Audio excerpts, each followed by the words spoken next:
नमस्कार and welcome to मित्र ज्ञान। आज हम डिस्कस करेंगे 5 क्वेश्चंस फॉर यूपीएससी। आज तारीख है 16 अक्टूबर 2023। तो चलिए वीडियो को शुरू करते हैं बिना किसी देरी के। हमारा जो पहला क्वेश्चन है वो बात करता है लक्षित क्षेत्रों में उच्च विद्यालयों में छात्रों के लिए आवासीय शिक्षा योजना यानी श्रेष्ठ योजना की बात की जा रही है। ठीक है, श्रेष्ठ योजना की के संदर्भ में निम्नलिखित कथनों पर विचार कीजिए। आपको श्रेष्ठ योजना के बारे में आपको 3 स्टेटमेंट नीचे दी गई हैं, आपको बताना है उनमें कौन कौन से सही हैं। तो आपका पहला जो स्टेटमेंट है वो बोलता है इसका जो उद्देश्य है देश के सर्वश्रेष्ठ निजी आवासीय विद्यालयों में मेधावी अनुसूचित जाति, ठीक है, यानी एससी की बात हो रही है, एससी के लड़कों और लड़कियों के लिए सीटें प्रदान करना है। आपका जो सेकंड स्टेटमेंट है वो बोलता है ये योजना सामाजिक न्याय और अधिकारिता मंत्रालय द्वारा कार्यान्वित की जाती है। तीसरा स्टेटमेंट बोलता है ये योजना केवल कक्षा 9 और कक्षा 11 में प्रवेश के लिए लागू होती है।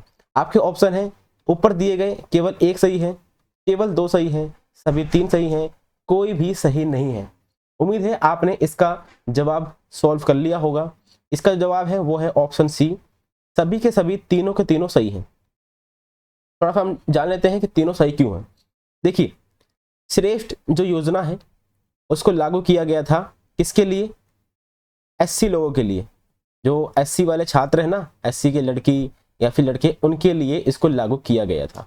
ठीक है, यहाँ पर आप देख पा रहे होंगे, यहाँ लिखा है यह योजना केवल 9 और 11वें में प्रवेश करने के लिए है। बिल्कुल सही लिखा है।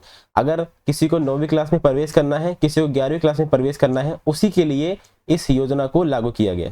यानी जो पहले 8वीं क्लास में था और पहले 10वीं क्लास में था वो इसके लिए एलिजिबल है, तभी ये आगे क्या होंगे, 9th क्लास में जाएंगे और 11th क्लास में जाएंगे। ठीक है, जो 9th क्लास में जाएगा वो 9th class, 10th class, 11th class और 12th क्लास तक किसी भी प्राइवेट स्कूल में पढ़ सकता है। इसका सारा खर्चा कौन देगा? सामाजिक न्याय और अधिकारिता मंत्रालय देगा, जिसको इन्होंने लॉन्च किया है। ठीक है, अगर कोई 11वीं क्लास में जाता है तो 11वीं और 12वीं का जो खर्चा होगा सारा वो कौन देगा? वो देगा सामाजिक न्याय और अधिकारिता मंत्रालय। ठीक है, इसमें क्या होता है, जो एससी के जो स्टूडेंट होते हैं, चाहे से वो गर्ल्स हो चाहे से वो बॉयज हो, ठीक है, अब क्या होगा कि जितने भी प्राइवेट स्कूल है ना, प्राइवेट स्कूल, वहां पर इनको एंट्री दी जाएगी। कौन कौन सी क्लास में? मैंने आपको बताया 9th क्लास में और 11th क्लास में। एक लिमिट रखी गई है कि हम 1 साल के अंदर लगभग 3000 इस प्रकार के एससी वाले लोगों को, एससी के जो स्टूडेंट हैं उनको प्राइवेट जो स्कूल है वहां पर इनको एंट्री देंगे। ठीक है, वहां पे जो रहने का खर्चा होगा वो भी सरकार ही उठाएगी। यानी जो थर्ड ऑप्शन है कक्षा 9 और कक्षा 11 बिल्कुल सही है। जो ऑप्शन आपका सेकंड है सामाजिक न्याय और अधिकारिता मंत्रालय द्वारा कार्यान्वित किया जाता है, ये भी बिल्कुल सही है। ठीक है, और पहला आपने ऑप्शन पढ़ा, इसका जो उद्देश्य क्या था, देश के जो सर्वश्रेष्ठ निजी आवासीय विद्यालय हैं, मैंने आपको बताया कि निजी में इनको हमें एंट्री देनी है और जो रहने का खर्चा होगा वो भी कौन देगा? गवर्नमेंट ही देगी। ठीक है, और ये किसके लिए है? एससी वालों के लिए है, लड़कों और लड़कियों दोनों के लिए है। इसीलिए ऑप्शन फर्स्ट भी बिल्कुल सही हो जाता है। तीनों के तीनों बिल्कुल सही हैं। ठीक है, बाकी आपको इसके बारे में थोड़ा सा जानकारी लेनी हो तो आप यहाँ से इसके बारे में जानकारी बिल्कुल ले सकते हैं। ठीक है, तो चलिए हम चलते हैं अगले क्वेश्चन की तरफ। हमारा अगला क्वेश्चन बोलता है एक्सरसाइज के बारे में, यानी अभ्यास यहाँ पे लिखे हुए हैं। ये अभ्यास किन किन देशों के साथ किए जाते हैं यहाँ पर लिखा हुआ है। ठीक है, पहला जो स्टेटमेंट है वो बोलता है सिम्बैक्स, ये होता है भारत और सिंगापुर के साथ। दूसरा ऑप्शन है संप्रीति, ठीक है, भारत और बांग्लादेश के साथ। चक्रवत, ठीक है, जो चक्रवत है वो भारत के साथ होता है और मिस्र के साथ होता है। ठीक है, अब बताइए कि कौन कौन से सही है? केवल एक सही है, केवल 2 सही है, सभी 3 सही हैं, कोई भी सही नहीं है। उम्मीद है आपने इसका जवाब भी सॉल्व कर लिया होगा। इसका जो जवाब है वो है ऑप्शन नंबर बी, यानी केवल 2 सही है। अब ऊपर जो 3 लिखे हुए हैं इनमें से 2 सही कौन से हैं? ठीक है, तो पहला सही है, दूसरा भी सही है, तीसरा गलत है। यानी जो सिम्बैक्स है वो आपको ध्यान रखना होगा, सिम्बैक्स होता है भारत के साथ, सिंगापुर के साथ। जो संप्रीति है वो होता है भारत के साथ और बांग्लादेश के साथ। लेकिन जो चक्रवत है, ठीक है, ये किसके साथ होता है? ये होता है केवल इंडिया में। ठीक है, ये कोई इंटरनेशनल एक्सरसाइज नहीं है, ठीक है। ये एक रीजनल यानी भारत के अंदर ही होने वाली एक एक्सरसाइज है। इसमें जो वेरियस तरह के जो लोग हैं वो इसमें पार्टिसिपेट करते हैं, ठीक है। सिर्फ इंडिया के अंदर होती है, किसी भी अलग कंट्री के पास नहीं होती, इसीलिए ये ऑप्शन गलत हो जाता है। बाकी दो बिल्कुल सही है, इसीलिए आपका ऑप्शन बी इसका जवाब हो जाता है। बाकी आपको इसके बारे में डिटेल में पढ़ना है तो आप यहाँ से बिल्कुल इसके बारे में पढ़ सकते हैं, ठीक है। आते हैं अपने थर्ड क्वेश्चन की तरफ। थर्ड क्वेश्चन बोलता है अर्थशास्त्र के नोबेल पुरस्कार 2023 के संदर्भ में निम्नलिखित कथनों पर विचार कीजिए।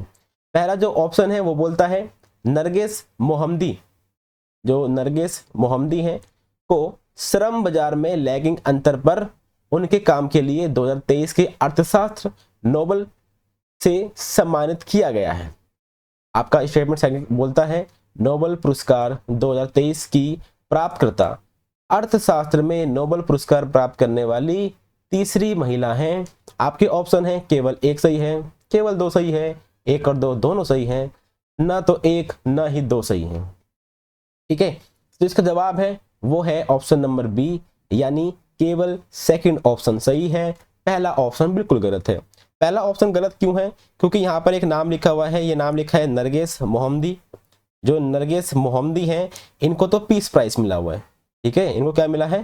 पीस प्राइज मिला है 2023 का, ठीक है। 2023 का इनको पीस प्राइज मिला है, इसीलिए ये बिल्कुल गलत होता है।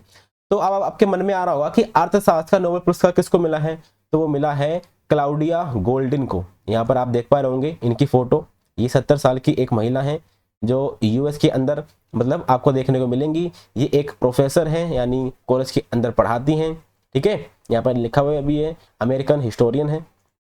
तो जो क्लाउडिया गोल्डिन है इनको मिला है अर्थशास्त्र के अंदर नोबेल प्राइज। अब इनको किस लिए मिला है? तो यहाँ पर जो लिखा हुआ है ना, श्रम बाजार में लैंगिक अंतर पर उनके काम के लिए दिया गया है, ये बात तो बिल्कुल सही लिखी है। बस आगे जो नाम लिखा था वो गलत है, बाकी आगे का जो स्टेटमेंट है वो बिल्कुल सही है, ठीक है। तो आपने इस क्वेश्चन को भी सॉल्व कर लिया। लेकिन यहाँ पर जो स्टेटमेंट नंबर सेकंड है वो सही क्यों है? क्या ये तीसरी महिला है जिनको अर्थशास्त्र में नोबेल प्राइज मिला है? तो बिल्कुल ये सही बात है। ये अर्थशास्त्र में जो नोबेल प्राइज मिला है ये तीसरी महिला है। इससे पहले दो और महिला हो चुकी हैं। 2009 में मिला था एलिनोर ऑस्ट्रोम को और 2019 में मिला था एस्थर डुफ्लो को, ठीक है। तो इन दोनों महिलाओं को पहले मिल चुका है अर्थशास्त्र में प्राइज और अब की बार मिला है क्लाउडिया गोल्डिन को। ये तीसरी इस प्रकार की महिला है जिनको इकोनॉमी का नोबेल प्राइज मिला है, इसीलिए ऑप्शन नंबर बी बिल्कुल सही है, पहला ऑप्शन गलत हो जाता है। अब चलते हैं अपने फोर्थ क्वेश्चन की तरफ। हमारा फोर्थ क्वेश्चन बोलता है डिजिटल भुगतान के संदर्भ में कार्ड ऑन फाइल टोकनाइजेशन का प्राथमिक उद्देश्य क्या है? आपके नीचे चार ऑप्शन दिए गए हैं, इनमें से कोई एक सही है, ठीक है। स्टेटमेंट 1 बोलता है भविष्य में लेन देन में आसान पहुंच के लिए कार्ड धारक डेटा को सुरक्षित रूप से संग्रहित करना इसका एक प्राथमिक उद्देश्य है। सेकंड जो ऑप्शन है वो बोलता है बड़ी हुई सुरक्षा के लिए संवेदनशील कार्ड जानकारी को एक अद्वितीय टोकन में परिवर्तित करना। तीसरा बोलता है बैंकों के बीच अंतर्राष्ट्रीय धन हस्तांतरण की सुविधा के लिए। फोर्थ बोलता है कार्ड धारकों को छूट और पुरस्कार प्रदान करना इसका प्राथमिक उद्देश्य है। तो इसका जवाब क्या हुआ? इसका जवाब हुआ ऑप्शन नंबर बी। जो ऑप्शन नंबर बी है वो बिल्कुल सही है। वो कार्ड ऑन फाइल टोकनाइजेशन को बिल्कुल अच्छी तरह से डिफाइन करता है। देखिए जो कार्ड ऑन फाइल टोकनाइजेशन है वो क्या करता है, आपके पास डेबिट कार्ड होगा या फिर क्रेडिट कार्ड होगा, उसके अंदर एक नंबर लिखा होगा डेबिट कार्ड नंबर या फिर क्रेडिट कार्ड नंबर, ठीक है। आप कभी भी कोई ट्रांजेक्शन करते हैं तो आपको पहले वो डालना पड़ता है, ठीक है। उसके बाद आपको एक्सपायरी डेट डालनी पड़ती है, सीवीवी डालनी पड़ती है। ये जो आपका जो डाटा है ना ये एक बहुत संवेदनशील डाटा है, ठीक है। इसकी सुरक्षा करना बहुत जरूरी है। अब इसकी सुरक्षा करने के लिए गवर्नमेंट ने क्या किया कि आपको एक बार क्या करना पड़ेगा, इसको डाल के एक टोकन लेना पड़ेगा इसकी जगह, यानी इसकी जगह आपको एक टोकन मिल जाएगा। अब जो वो टोकन होगा ना उस टोकन से ही आप ट्रांजेक्शन कर पाएंगे। आपको सिर्फ ये टोकन नंबर डालना पड़ेगा और आपकी ट्रांजेक्शन हो जाएगी। अब आप ये देख सकते हैं कि टोकन नंबर पर ट्रांजेक्शन हो गई तो आपको जो आपका डेबिट कार्ड नंबर है वो डालना नहीं पड़ा। तो उससे क्या होगा, जो आपकी संवेदनशील जो डेटा है ना उसकी जानकारी किसी और के पास नहीं जाएगी, ठीक है। यही इसका एक प्राथमिक उद्देश्य है। ठीक है, कि एक अद्वितीय टोकन में परिवर्तित करना है किसको, आपके संवेदनशील कार्ड जानकारी को। इसीलिए आपका जो बी ऑप्शन है बिल्कुल सही हो गया। तो आज आपने इसके बारे में भी जान लिया कि कार्ड ऑन फाइल टोकनाइजेशन क्या होता है। अब हम चलते हैं अपने लास्ट क्वेश्चन की तरफ। क्वेश्चन कहता है महिला आरक्षण विधेयक, जिसको हम नारी शक्ति वंदन अधिनियम भी बोलते हैं, के संदर्भ में निम्नलिखित कथनों पर विचार कीजिए। पहला स्टेटमेंट बोलता है यह महिलाओं के लिए लोकसभा, राज्य विधानसभाओं, दिल्ली विधानसभा में 1/3 यानी 33% सीट के आरक्षण की बात कहती है। स्टेटमेंट में सेकंड बोलता है यह लोकसभा, राज्य विधानसभाओं में जो एससी हैं और जो एसटी हैं उनके लिए आरक्षित सीटों पर भी लागू होगा। स्टेटमेंट नंबर 3 बोलता है यह आरक्षण आगामी यानी 2024 के अंदर जो इलेक्शन होंगे उसमें ही लागू हो जाएगा। आपके ऑप्शन है 1 और 2 सही हैं, 2 और 3 सही हैं, 1 और 3 सही है, 1, 2, 3 सभी सही हैं। उम्मीद है आपने इसका जवाब है वो भी अपने मन में सॉल्व कर लिया होगा। इसका जो जवाब है वो है ऑप्शन नंबर ए, यानी 1 और 2 बिल्कुल सही है, तीसरा गलत है। ठीक है, अब आपको ये जानना होगा कि महिला आरक्षण विधेयक क्या है या फिर नारी शक्ति वंदन अधिनियम क्या है। ठीक है, अब जो महिला आरक्षण विधेयक है उसको अभी आपको पता है इस पे फिर सेशन चल रहा था पार्लियामेंट का, उसमें पेश किया गया था। क्योंकि जो इस समय मोदी सरकार की जो गवर्नमेंट है यानी बीजेपी की जो इस समय गवर्नमेंट है उनके पास बहुत अच्छा खासा मेजोरिटी है, तो इसको पास करवाना उनके लिए बिल्कुल भी मुश्किल नहीं हुआ। उन्होंने महिला आरक्षण विधेयक को पास कराया, राज्यसभा से भी लोकसभा से भी भेजा गया पार्लियामेंट के प्रेसिडेंट के पास। प्रेसिडेंट ने इसको अपनी सहमति दे दी, तो ये एक एक्ट बन गया। इसलिए यहाँ पर लिखा हुआ है नारी शक्ति वंदन अधिनियम, अधिनियम यानी एक्ट। अब ये एक्ट बन चुका है। अभी जो एक्ट है इसमें क्या लिखा हुआ था, 33% आरक्षण की बात की गई थी महिलाओं के लिए, ये बिल्कुल सही लिखा हुआ है। अब जो 33% की आरक्षण की बात की गई थी वो हम किसको किसको देंगे और कहाँ कहाँ पे देंगे। जैसे कि मैंने बताया कि महिलाओं को देंगे, तो ये बिल्कुल ठीक है। कहाँ कहाँ पे देंगे, आपको पता है हमारे पास एक संसद है। संसद के आपको पता है 3 भाग होते हैं, एक लोकसभा, एक राज्यसभा, एक प्रेसिडेंट। अब यहाँ पे जो लोकसभा है ना, जो लोकसभा है ये आरक्षण सिर्फ लोकसभा में लागू होगा, राज्यसभा में लागू नहीं होगा, ये आपको ध्यान रखना है। फिर आपको पता है जो हमारी स्टेट है, स्टेट के अंदर आपको विधानमंडल देखने को मिलता है। कहीं कहीं पे विधानमंडल में सिर्फ एक ही पार्ट होता है, वो होता है विधानसभा, और कहीं कहीं पर आपको देखने को मिलते हैं विधान परिषद भी। लेकिन ये सिर्फ विधानसभा में लागू होगा, विधानसभा में ही 33% का क्या मिलेगा, आरक्षण दिया जाएगा। ठीक है, अब आपको पता है कि हमारे पास 8 यूटी हैं। कितने यूटी हैं, 8 यूटी यानी यूनियन टेरिटरीज, केंद्र शासित प्रदेश। 8 में से 3 ऐसे हैं, कितने, 3 ऐसे हैं जहां पर विधानसभा है उनकी खुद की। एक तो हो गया दिल्ली, दूसरा हो गया पुदुचेरी, ठीक है, उसके बाद हो गया सबसे ऊपर जाओगे ना जम्मू एंड कश्मीर, वहां पर आपको देखने को मिलेगा। तो ये 3 हैं, दिल्ली, पुदुचेरी और जम्मू एंड कश्मीर, इन तीनों के पास अपनी एक विधानसभा है। लेकिन इसमें से सिर्फ दिल्ली के अंदर ही इसको लागू किया गया है। ठीक है, ये आपको ध्यान रखना है। जो दिल्ली है सिर्फ दिल्ली में ही 33% जो आरक्षण है महिलाओं के लिए उसको लागू किया गया है। इसीलिए आपका जो पहला ऑप्शन है बिल्कुल सही हो जाता है। आपको पता है कि जब हमारा संविधान लागू हुआ था तब से ही हमने पार्लियामेंट के अंदर यानी लोकसभा में और विधानसभा में एससी वालों के लिए, ठीक है, एससी और एसटी के लिए आरक्षण दे रखा है उनके जनसंख्या के अनुसार।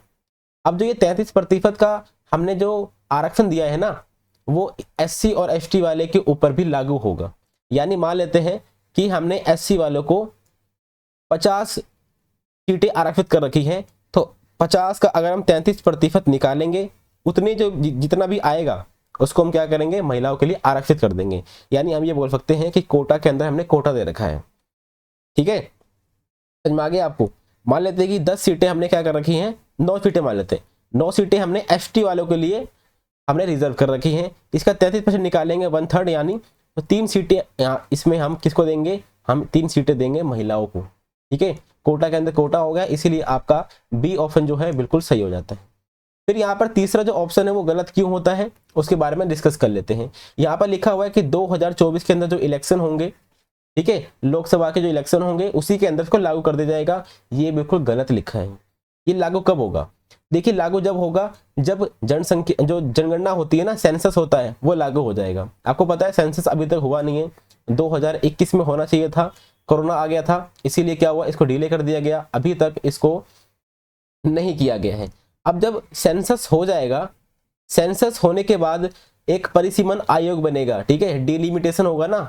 जब डिलिमिटेशन होगा वो कब होगा, 2026 में होगा।